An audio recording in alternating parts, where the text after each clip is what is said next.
Yes, people, we're back with a brand new show. This is episode 1 of the Team Talk, and I've got a fantastic guest. We're going to look to do this over the next few weeks or so. I'd like to say we're going to try and bring it every month, but James and I are very busy, so it might not be every month, but I'm trying to make sure that we can get in as regular as possible. But it is James from the Gooniverse and, of course, from AFTV. James, how are you, bruv? You good? Yeah, good, thanks, man. I say I'm good. Arsenal have done everything to test that Mm. answer. But look, I am good. There's more to life than football. So yeah, I am good. But when it comes to the team, let's not get demonetized too early in this video. But yeah, I'm not happy. This might be the most angry, frustrated I've been with Arsenal for a long, long time, actually. Let's touch on that because I was last night incredibly angry. And if I'm honest, I think everybody who watched my match reaction probably saw how angry I was. And I ended up going live again after my upload because I was so angry and just couldn't Yeah. sleep. So I thought, what's the point of me sleeping? I might as well talk about it and try and be as therapeutic as we can be, which definitely did help in some aspects of the game. But I'll be honest with you, mate, it's probably the most angry I've been in quite some time. And you know me long enough, I've definitely been unconvinced by Arsenal in this project over the years. And the main question mark I had that had not been answered was, can we get across the line and do we have the mental strength? And I think last night proves why I was right to be concerned and why perhaps some of Mhm. the stuff I've said over the years has been justified.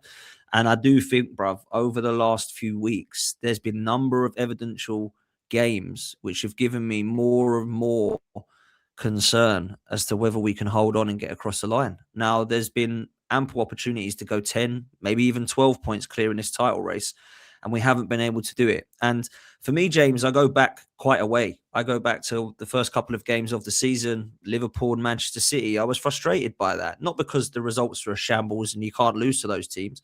Quite the opposite, you can lose to those teams, but I don't mind losing to those teams if you have a real go at it. And I don't think that even early as that we really had the balls to go all out for it. And I felt we were a little bit cowardly. Then, of course, you wind forward the few games and we're winning by 1-0s and 2-1s. And then we start blitzing teams and we think, okay, this is a bit better. Then we revert back to the 1-0s, 2-1s. And I always said, if you're going to play like that, 2-1, 1-0, that's absolutely fine. I grew up on George Graham. I enjoyed what we won under George Graham. But you have to win when you play like that. Otherwise, you turn into David Moyes or Tony Pulis pretty quickly. And unfortunately for me, I feel like we're going back into those ways of becoming very cowardly, particularly when we go 1-0 up. Now, I made the comment that this guy would wear a life jacket in the bath, and I meant that because he's so overcautious that he literally gets to a stage where he's 1-0 up and he will, without being too rude, shit himself. And just why? We're playing Wolves. We're playing Brentford. We're not playing Real Madrid at the Bernabeu yet. We're not playing PSG again yet. And hopefully one time we will. But how can we be filled with confidence when we have to go to the Etihad still? And we might have to go to those grounds I've just mentioned to get in the Champions League. And we can't be confident that we're going to beat a Brentford side, albeit doing very well, or a Wolves side who, let's be real, have been embarrassed in the majority of this season and are probably going to go down as the worst ever Premier League side, even more so than Derby, who were laughed at years ago when they got 11 points. For me, I think it's unacceptable. And what I saw last night really worried me, James. Yeah, it really worried me too. I understand a lot of that. I certainly echo the sentiment of if this is the football you're going to play, you have to win. Um, also, I think it's really important we break down like what we mean by that. So, for example, was I complaining about the football? I'm trying to think of games like when we beat Palace at home 1-0, for example, or when we beat I'm trying to think like Sunderland 2-2 away, for example. Like, you know, there's context around all of them. Sunderland, difficult place to go. Tricky first half, answered it in the second half with some better football. You get done in the last minute with a bit of an error. It can kind of happen. Palace against, Glasner at that point, I think they were in a great unbeaten run. They were in their kind of pomp, really kind of still continue that form from winning the FA Cup. You find a way to beat them 1-0, that's okay. I'm not saying there's not a place for playing football that is a bit pragmatic, a bit safe, a bit sensible. You're managing the fixture list, you're managing the squad. You've dealt with injuries, and at some point you have to revert to that to a degree. I'm okay with that. For example, beating Chelsea in the Carabao Cup the way we did, I didn't love it, but I kind of understood it. What annoys me is when you play, well, two things. A, you play football that I called it on my match reaction, opposition enhancing football. It's football that tells the opposition, you can have a go at us. We're not really going to put you to the sword. We're not going to kill you off. So if you string a few passes together, you believe you can have a go. And that is a long way. We weren't the most exhilarating, exciting team in September and October, but we kept teams at arm's length, miles from our goal. You're not even getting a shot. So we demoralized them in a different way. We went 3-4-0 up in the 60th minute, but teams were getting to the 60th minute going, oh my word, we've got nowhere near their goal. Whereas Wolves probably ended that half going, there's something in there for this for us. Certainly the second half they did. Brentford spent the whole first half the better side, thinking, hold on, we've just dominated Arsenal.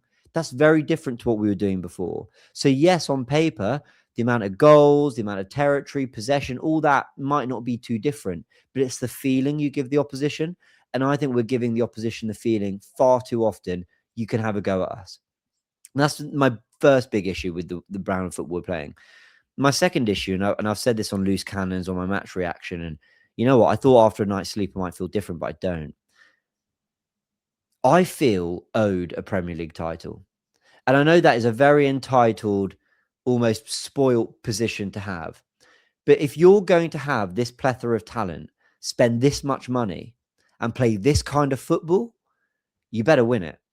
If you're going to have the opposition to go 7 clear of City, 9 clear of City, 11 clear of City, and you throw those all the way because you didn't go for it in those games, like Liverpool at home, like Forest away, like, all right, Man United at home, to be fair, City are just one, but that's still one of them.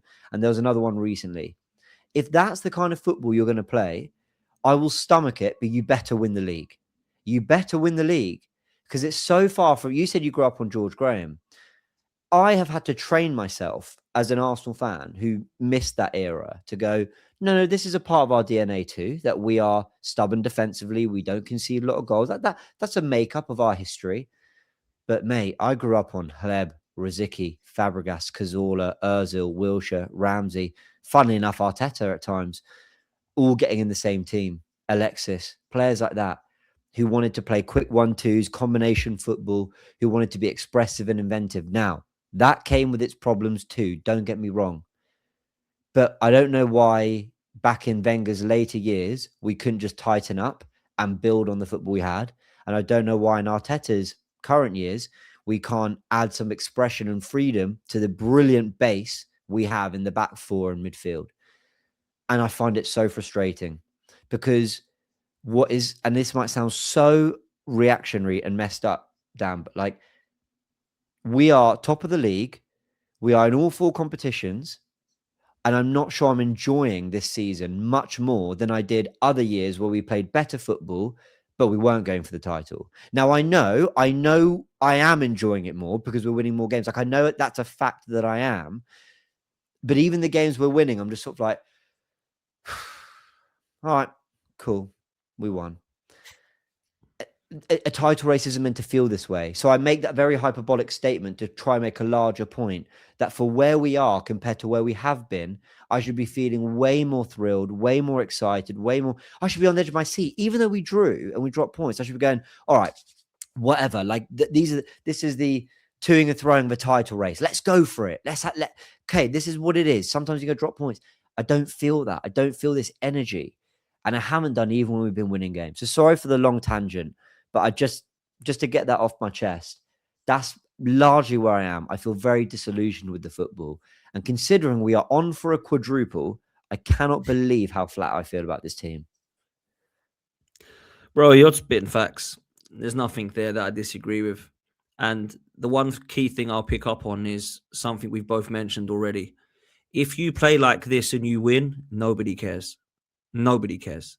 People will care if you're a rival. They'll go, oh, it's not really how you should win a league. And they'll start giving you digs and banter like we've heard already. But I don't remember ever looking at that Chelsea side thinking, well, it doesn't really count because it was only 1-0 Conte style. Or, oh, Jose Mourinho, that guy, yeah, well, they didn't concede 15 goals, but they're really only winning 1-0. I never did that once. I looked at them and I thought they've won the league. And when you don't start doing that, and you do start going 1-0, we're hanging on, oh, it's 1-1, you do turn into Sam Allardyce football. or David Moyes football or Tony Pulis football, which, don't get me wrong, was fine if you're supporting West Ham, Brentford or Stoke at the time, because they were trying to do that to stay in the league. We're trying to do this to win a title, and we are failing and we are throwing it away. And I wanted to come with a question mark about the mentality of both the manager and the side, because I've always questioned it, James. I always have. And maybe I've got in too hard. Some people might think sometimes. But for me, it's been the only question mark now. I don't deny they're good players. I don't deny we've got a strong squad. I don't deny that he's a good coach. But I do deny that they have the winning mentality to together win something, and the manager is able to get this team across the line. And they are two very different things. Because for me, when I look at what Mikel Arteta has done at Arsenal, there's been a lot of good. And there's been a lot of stuff behind the scenes that even I've given him credit for. Some of it's a bit wacky and a bit questionable. But if I'm honest with you, a lot of it has actually brought the fan base and the telepathy of the fans and the match-going fans together with the players. And I felt very connected with a lot of these guys. I felt emotionally connected by their journeys, about how I want to see them do well and I want to see them winning stuff together, because I like the idea of it. But let's just say it how it is. It might not work out. It might not be this fairy tale ending that everybody is so desperate to see. And I've always had that question mark. Now, there's been times this season where I've gone, no, I think we're going to do it. Like, I think I might be wrong. I think this might be the year that I go, do you know what? Dan Potts has said a lot that actually has come true, unfortunately, in the last 5 years. This is the year he's really going to be put in the mud, because everything he's talked about is a load of waffle here. We're going to go and lift about 2 or 3 trophies. And I really was thinking that at one stage, thinking, yes, the football isn't always pretty, but we are clearly the best team in Europe at the moment, and we're definitely the best team in England. We've got the best squad in England. We're probably the most balanced. We're probably the most together. This can't go wrong. And I kind of feel like maybe I'd spoken a bit too soon. I'd said many occasions, James, against Chelsea, if we beat them at Stamford Bridge, I think we're going to win this league, you know. We couldn't do it. If we beat Liverpool at the Emirates, I think we might go and do it. If we beat Forest, I think we might go and do it. And every time I say I think we might, we don't do it. Manchester United is another example. Sunderland away is another example. And I'm not saying that we were going to win the league that early on, but it was a massive, massive statement weekend, if you remember, because Liverpool and City played each other that weekend. Liverpool was still in a title race that early. And the wheels hadn't fallen off yet, but I already saw signs and glimpses. And people just said, it's too early, Dan. Calm down. I said, okay, cool. But I've seen this before. And I've seen games like that last night over the last 4 years. And if I'm honest with you, I don't think we should still be having those moments that we had with Fabio Vieira in the team when we've now got an Eze in the team. I don't think we should be having similar moments from when we had Zinchenko and Jesus, who we were told we'd all outgrown, where we're still doing the same thing, where we lose to West Ham, Liverpool and Southampton, and now we're dropping points at Brentford and Wolves 3 years later. There's something installed in the mentality of this side that is a little bit quaky and shaky. And I just don't know that I can get behind or believe truly that we are going to show everyone that we've changed and we've matured. And that's my biggest concern, James. Yeah. So, and that rears its head in a few ways. So I'll actually answer that in a sec. So we want to talk about mentality, and we want to talk about basically where we're showing that we've kind of evolved. So I'll come to that. Just very quickly, I just want to qualify something I was saying a little bit earlier, because some people, I can hear them typing in the comments already. No, I obviously did not enjoy being an Arsenal fan struggling to get top 4 more than I enjoyed what we're doing now. I'm not saying that for 1 second. What I'm saying is the football right now means that even the highs I'm supposed to have aren't quite there. Whereas even back when we weren't competing, you remember we'd have like a really good September, October where we'd blitz teams, we'd score loads of goals. There was a thrill, right? There was almost, but could this be? And also, let's not totally disrespect. A lot of those teams won FA Cups and stuff, playing very good football. We are yet to lift anything since 2020. So I just wanted to qualify that. Obviously, I'd rather be in this position. Obviously, we're a better team. I'm talking about the enjoyment of a 90 minutes.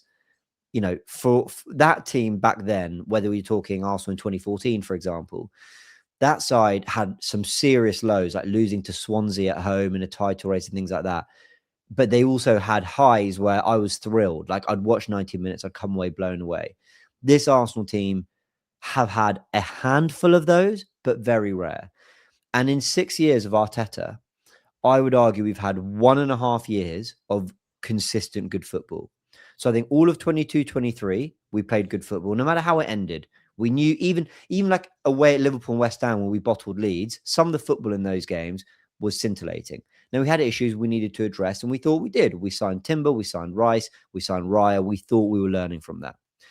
23-24, I think the first half of that season wasn't great. It was fine. The second half, unbelievable. Now, the whole mentality and bottle thing, I would argue that up till this moment right now, I think the bottle tag has been very harsh on Arsenal. I think 22-23, no one expected us to compete. Saliba and Tomiyasu got injured in the same game. So we're ending up playing Rob Holding and we're running the other 12, 13 players into the ground. They weren't ready. They're a young team. Yes, technically they bottled it because of the lead we had. But knowing we had to go to the Etihad, it was only a 5-point lead. I can sympathise. At one point, it was a 7, 8-point lead, but we hadn't played City at all. So yeah. In 23-24, again, we lost at home to Villa in what was an unbelievable run. That can happen. We missed big chances on that day. You just have a bad day at the office. We responded brilliantly, winning at Tottenham, winning at Old Trafford, fine.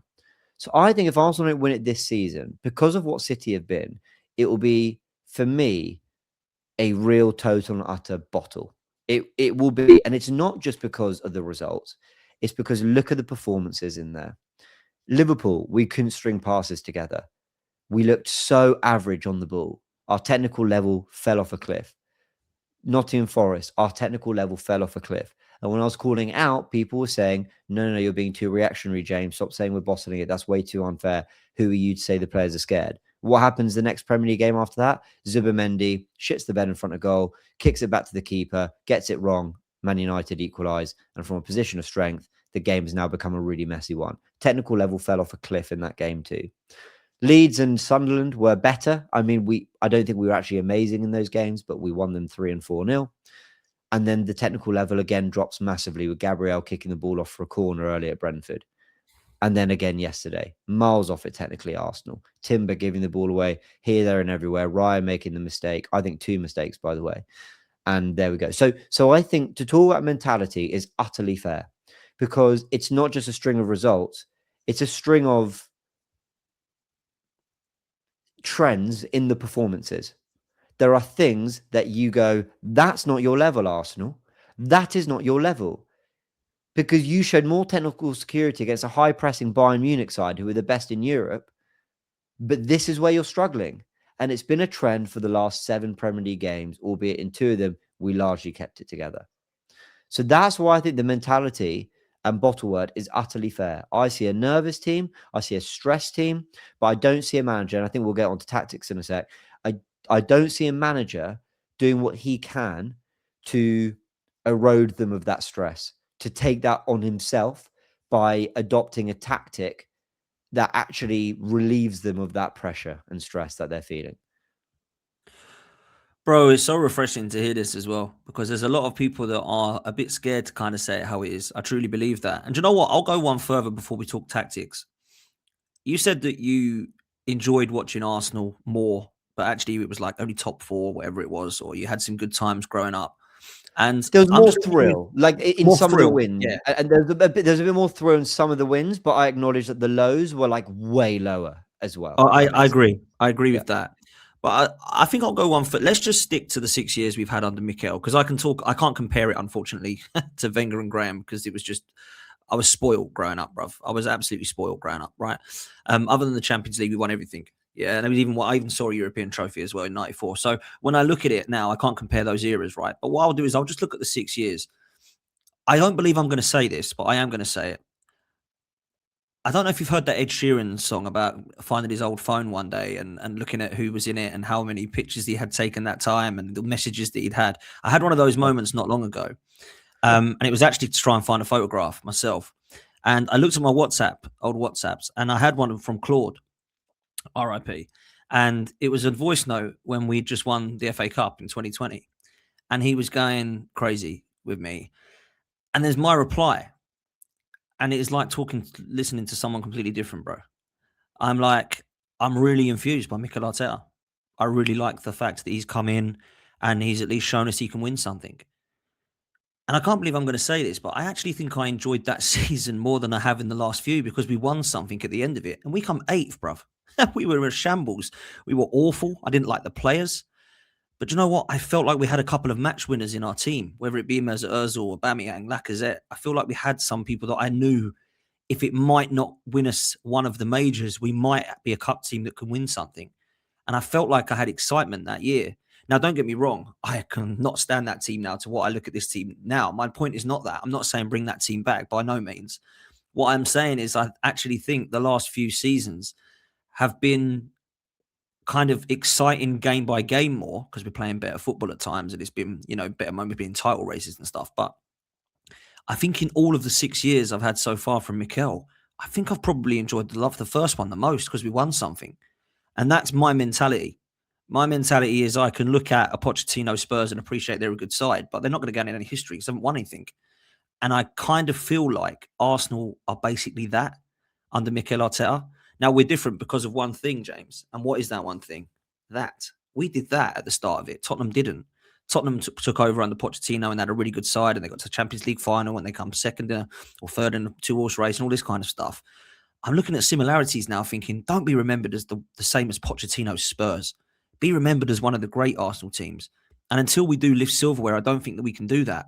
So my point is, we obviously have to win stuff. But my other point is, when you win stuff, it creates memories. So you might look now and say, we haven't won this for so long. It's been excellent to watch X, Y, Z. But really and truly, I think I would probably swap all of those seasons for the one where we actually lifted a trophy. And I couldn't even celebrate it back then because it was in COVID. So the last time I actually celebrated with fans was 2017, bruv. We're nearly going towards 10 years before I'd last celebrated a trophy. That is unheard of me growing up. Now, I grew up in 87, so I was a bit too young for 89 and 91. But 93, we won a cup double. 94, we beat Parma in the European Cup Winners' Cup. And then Arsene Wenger came in like 96. We won doubles in 98, another double in 2002. We won FA Cups in 2003, went invincible 2004, 2005, another FA Cup, 2006 Champions League, moved to the Emirates, and it changed. Now, I was spoilt growing up. My school childhood, James, was very good. Trust me. Now, Sir Alex Ferguson ruined it, and Man United ruined it a lot of times. But actually, I could get one over on them. I feel sorry for these guys that have had to go to school in the last 20 years being an Arsenal fan. I mean, they must have just been absolutely destroyed, So I look at that now and think that there are times that I've enjoyed when we did that. And that's why I keep saying to people, we need to win silverware. It's fine showing progress. It's fine coming 8th to 5th to set to build something. But you have to win a couple of domestic trophies along the way, in my opinion, like Arsene Wenger did. Because in the last 5 years of Arsene Wenger, it's been more successful than this 5 years that everyone's bigging up of Arteta. Well, and that's the funny thing. Like it, statistically, you're right. Because of the silverware. The thing is, we all know that this is a better team. But I think it's so interesting because look, let's call it as it is, Dan. A lot of people will hear what me and you have been saying and will say, "Oh my word, you're both going too far. You're now longing for a terrible time. You don't remember what it was like back then." I think it's really important to explain this properly. What you're basically saying is you judge your enjoyment of Arsenal ultimately at what's left to show at the end of it, which is entirely fair. And a lot of fans live by that.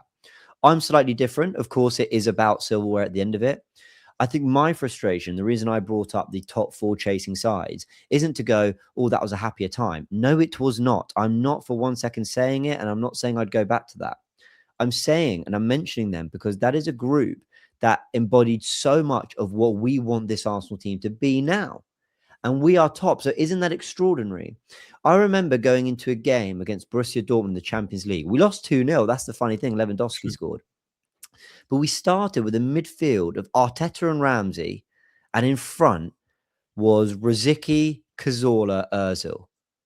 Like, right, it had problems. I'm not for 1 second saying that's like the way to go, and I long for those days. But what I'm saying is, we went from that, which is like one complete end of the spectrum, to another, which was basically, no, we're going to play Martinelli and Madueke now, who are they're runners, they're pure runners.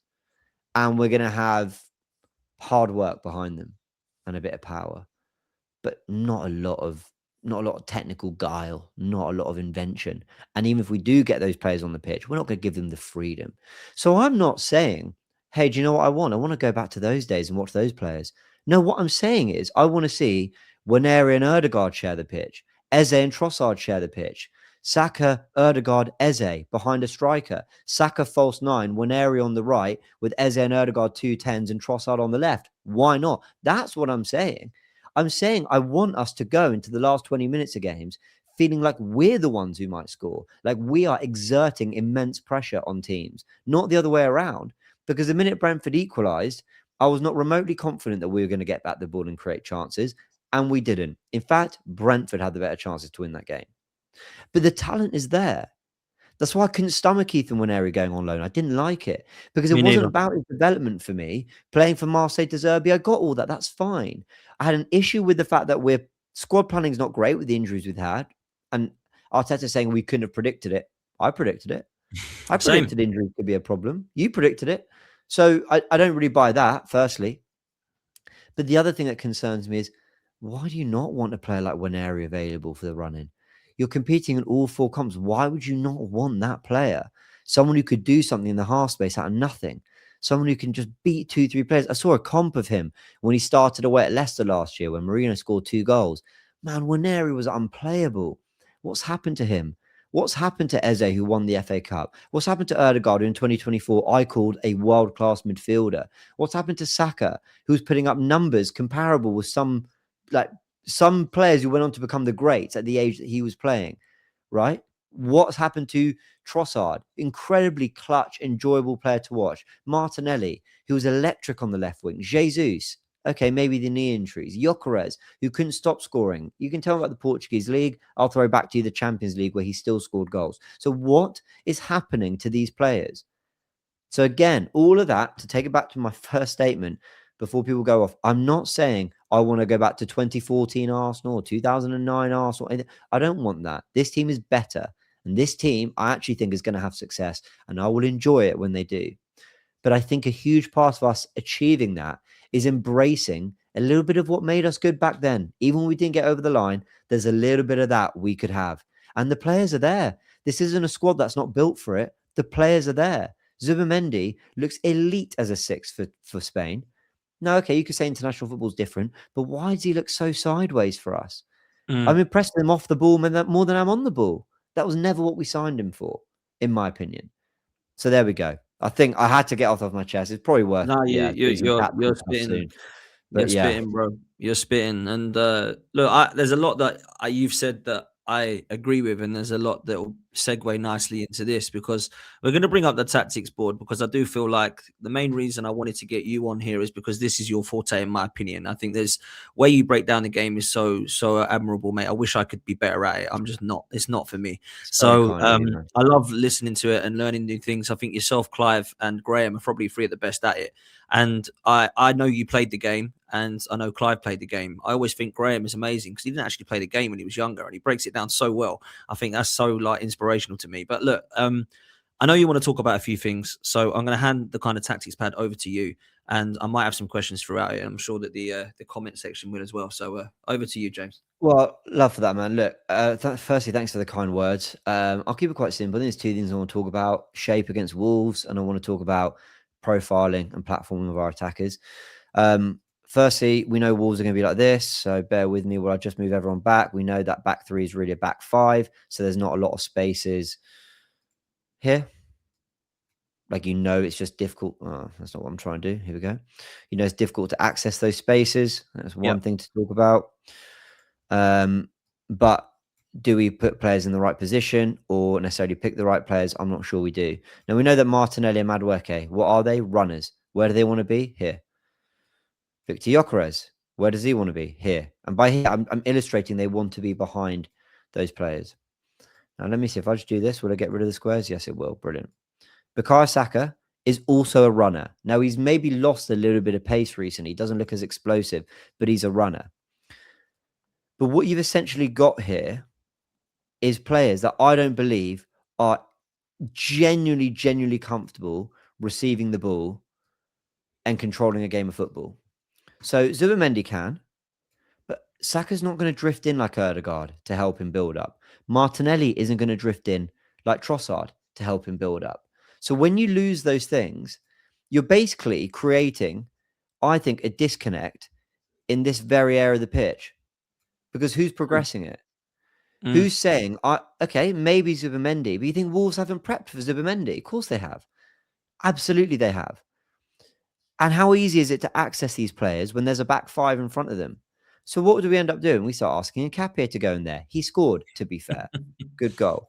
We start asking Timber to go in there. But more often than not, you're asking players whose forte is to be either in build-up, rest defense, holding a shape, defensively solid. You're asking them to be a Swiss Army knife and have the solutions against Wolves because all of these players have been completely marked out the game.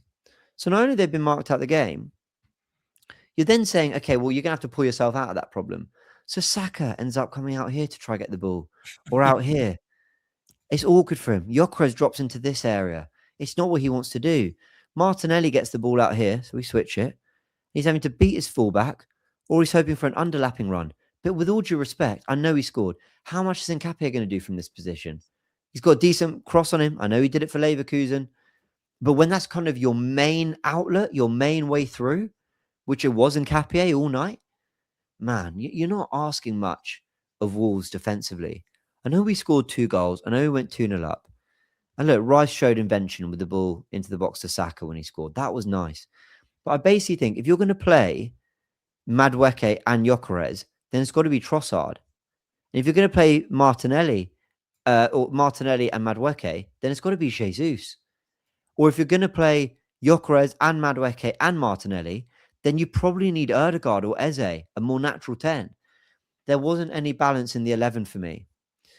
Another player that's starting to really wind me up, and it's not his fault, is Jurrien Timber. Because of how often he's receiving the ball in this area, but how often he's giving it away too. Again, it falls on us playing a system whereby our runners are marked out. So Martinelli and Madueke can't really do much more than that. Saka's trying to get close to Gyökeres, but he's maybe trying to drop deep, do things that don't come too naturally to him. I like Saka in the 10 when there's space to exploit. So he's making that underlapping run like he did against Wigan. But if that's not there, then you're asking him, Madueke, Martinelli, and Gyökeres to show some like creativity and guile on the edge of the penalty area. Very cute, very little one-touch stuff. The stuff that Eze and Trossard are great at. That's not their strength. Saka, I think, has got a little bit of that. But he should never be the main outlet for it. So I just felt that the balance was completely wrong. And this front three of Madueke, Gyökeres, and Martinelli, it doesn't work for me. So that was a big issue for me from the Wolves game. The last thing you've just said there, I could not agree with you more. That front three that I saw against Wolves was pitiful. As a collect, individually, and in terms of link-up play, I saw pretty much nothing from all three of them.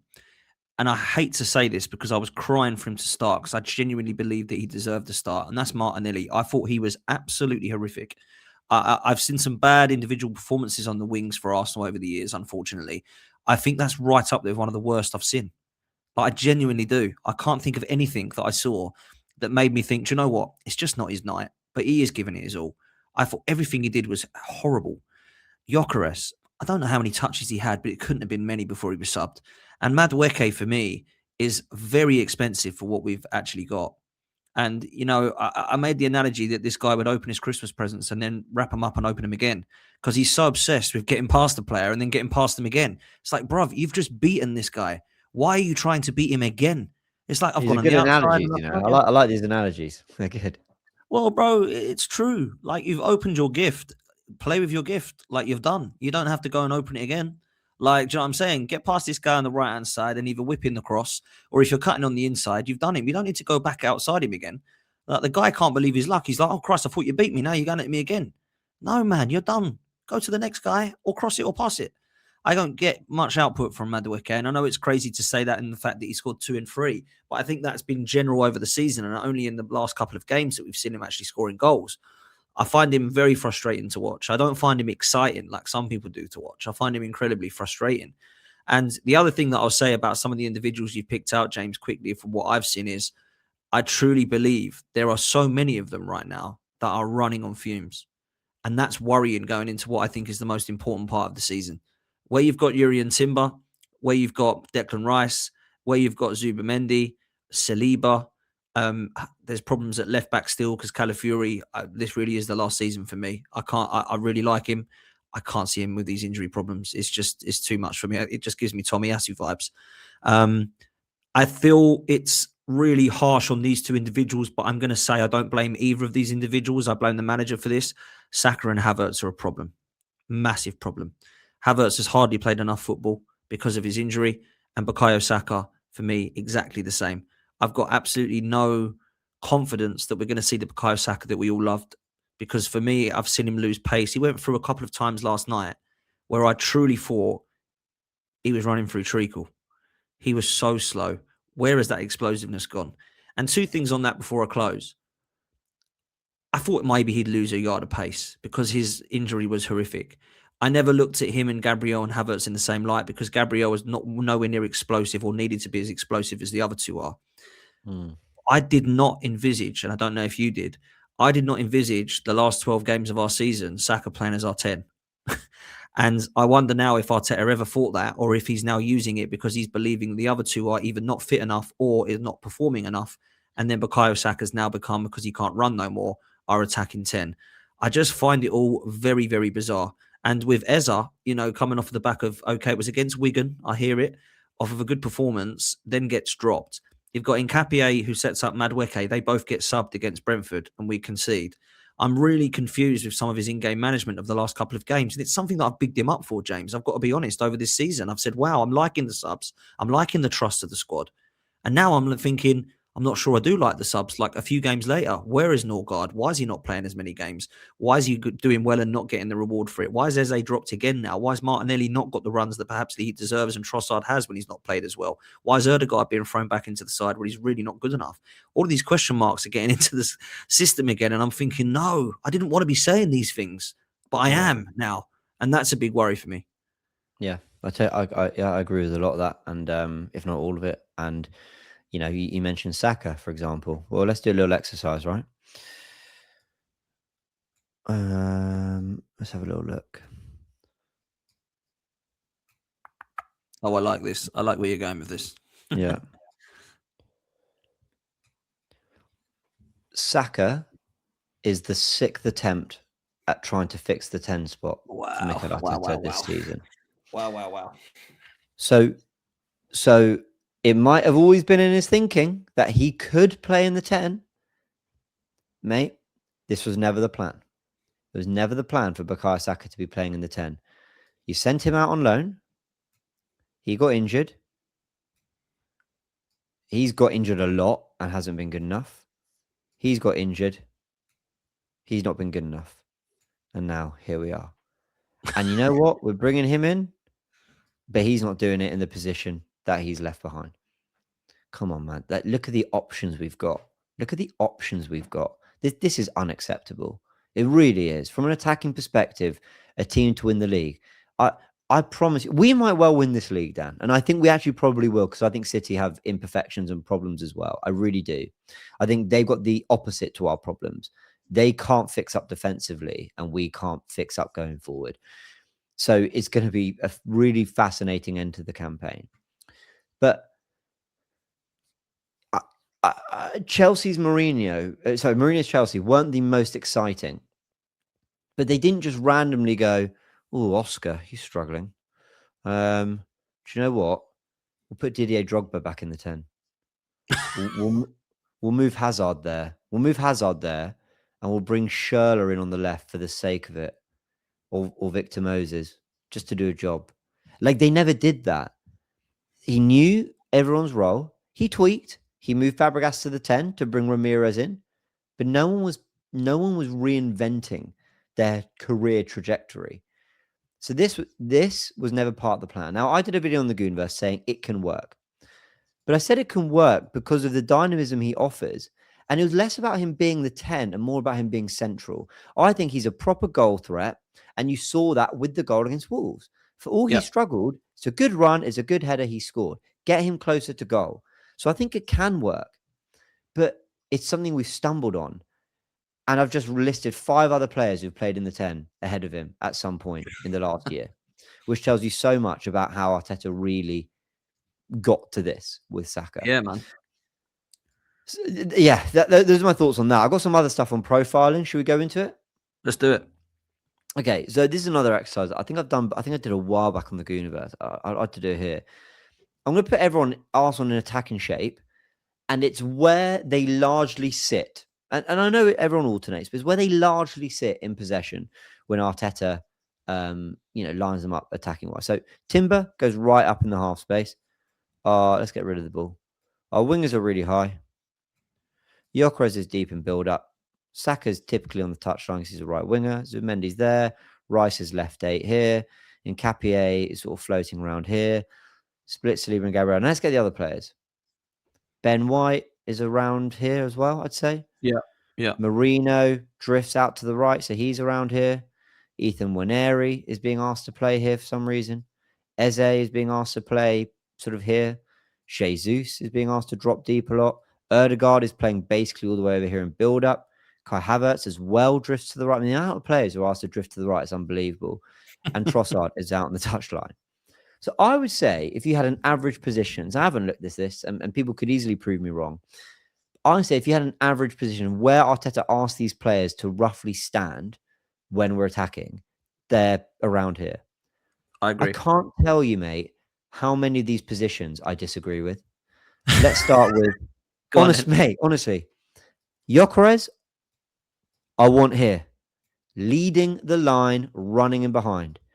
Jesus and Havertz, fine, drop deep, no problem with that. Eze, left 10, either drifting in off the left or starting in central midfield floating here. Not right 10, not central and congested areas, getting the ball to feet and making things happen here.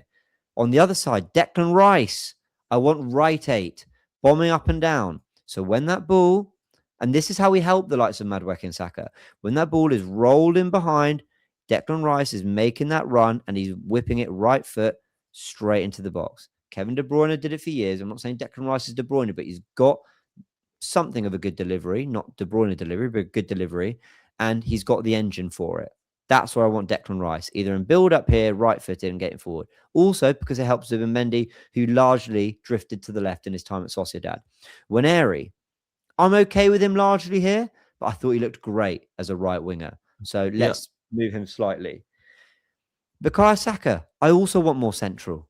I want him picking up the ball in these Salah areas, using his strength, shimming past a player and getting shots off goal. I don't want him hugging the touchline with players all around him. Ben White, I want on the overlap. Jurriën Timber, I want in build-up. Erdegaard, I want more in the 10, or certainly left 8 floating. Let's call it left 8/10. Yeah, left 8, I think. Yeah, Marino, either box crashing from the left 8 or deep in build-up, somewhere around here. Nketiah, I don't want you overlapping, underlapping. I want you overlapping, and I want these two, who are two of our best finishers at the club, closer to goal there. Facts. Let's move Saka there, Nketiah there.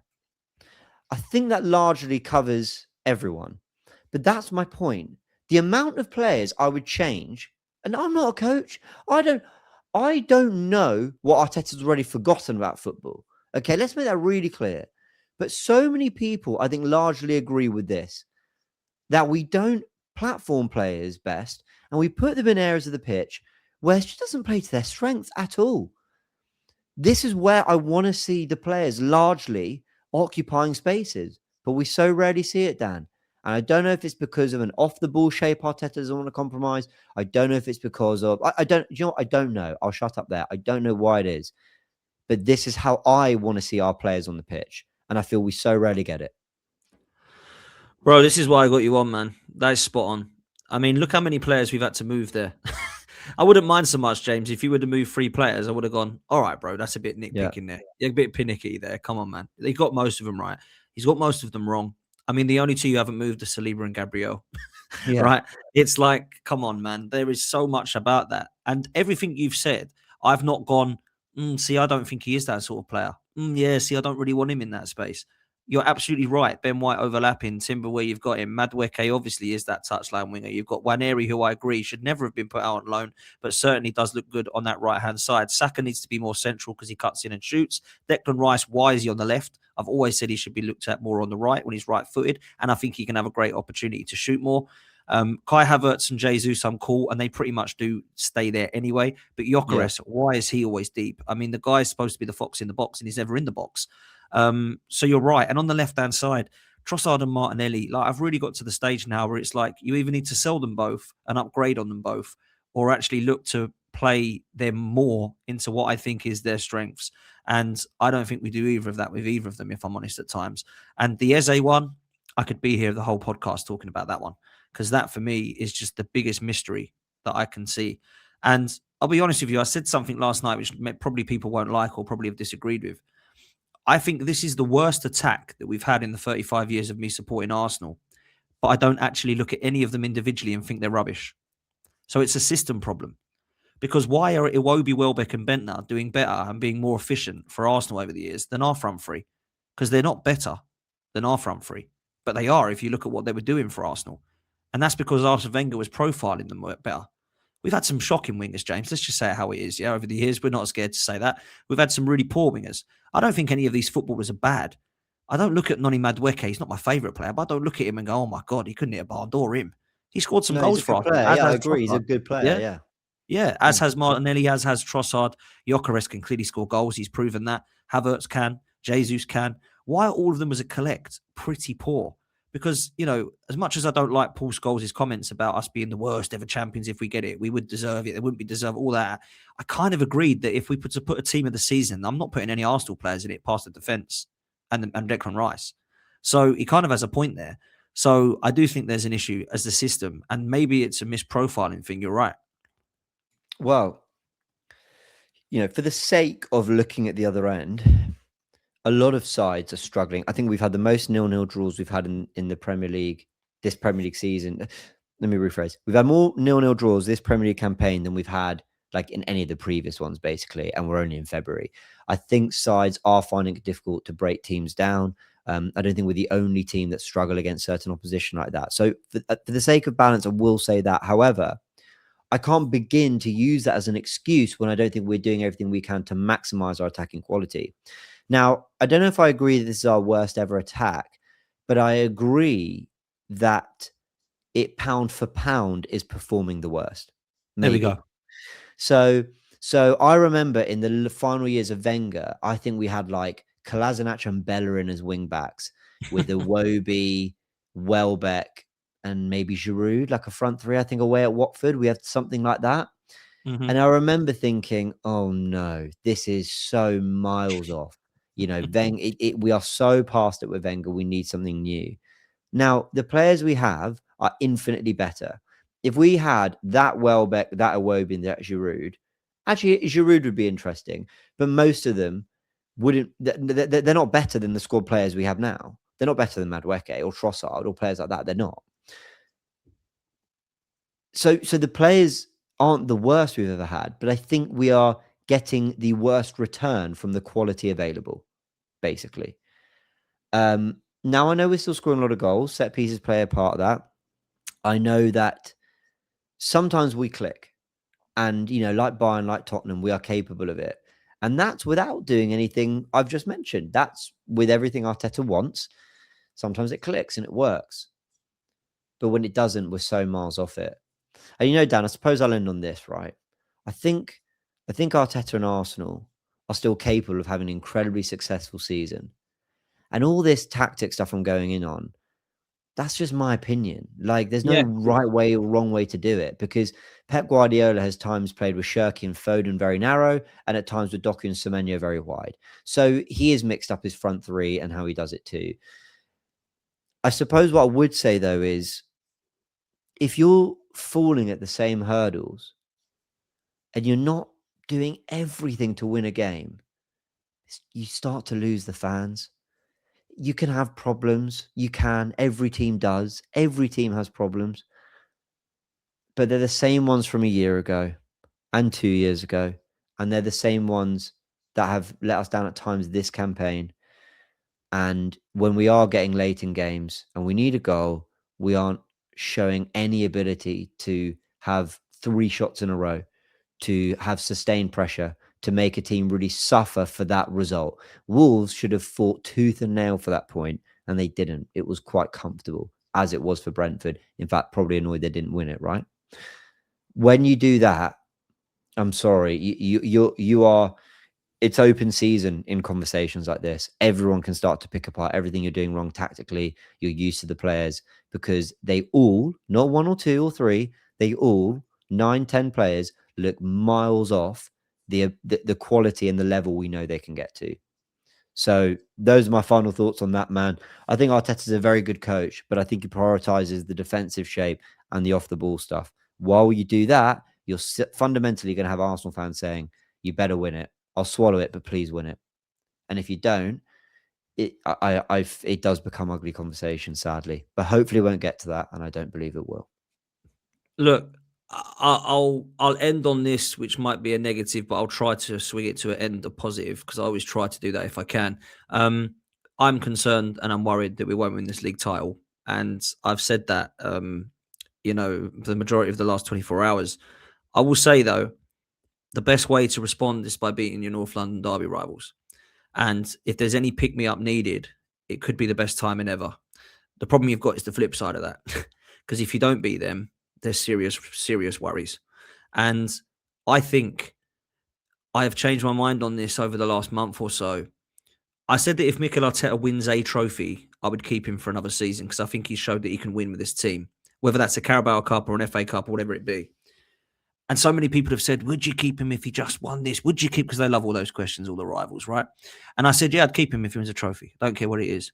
The reason I've changed that now is because my thoughts were that we'd probably go quite close to winning this title.